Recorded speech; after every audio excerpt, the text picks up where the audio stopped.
As you may know, chapter 1058 of One Piece came out.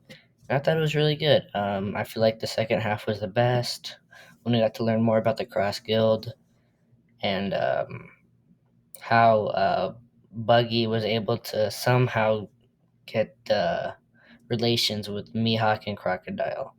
I thought that Mihawk and Crocodile were just working with Buggy because they couldn't care less, and they're unstoppable together.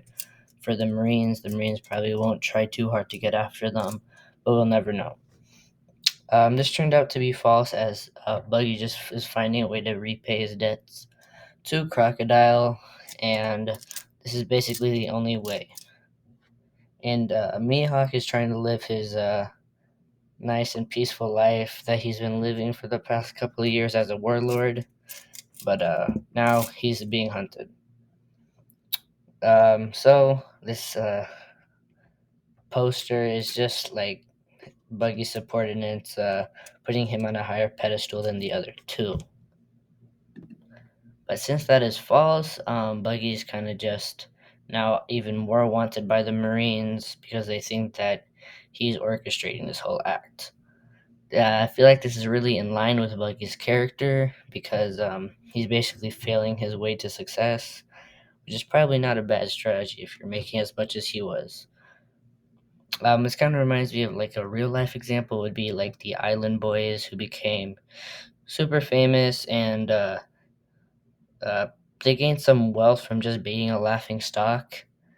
And it's also like a thing because it only works in real life for the most part because people just need someone to like hate on and funnel their emotions through. Whereas in One Piece, Buggy's just getting really lucky. So, I mean, that's just kind of a parallel. It's not really the same, but it kind of reminds me of that. They also, Island Boys and Buggy, they're also clowns, as literate almost. But anyways, I hope that the Cross Guild will become very more prominent in the future. Maybe take place in the final battle.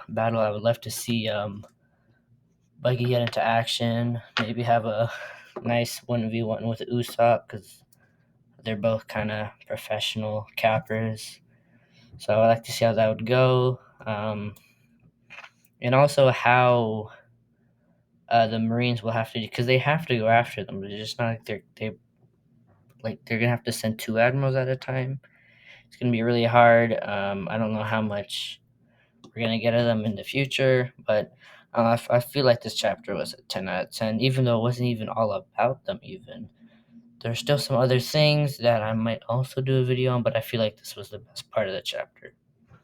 Anyways, other than that, I hope you enjoyed the video and maybe also enjoyed this chapter and what what could happen in the future for the Cross Guild.